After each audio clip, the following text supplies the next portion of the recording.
भौणी मो पुणी पत्नी मु शक्ति स्वरूपिणी देवी दुर्गा मु विद्यादायिनी माँ सरस्वती मु सर्वगुण संपन्न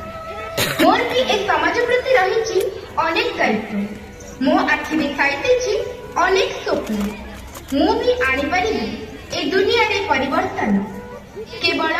आवश्यकता रही नारी शक्ति को सशक्त कर आवश्यकता रही नारी जाति को सुदृढ़ कर एवं आवश्यकता रही अंध समाजर हीन दृष्टिकोण को विवर्तन कर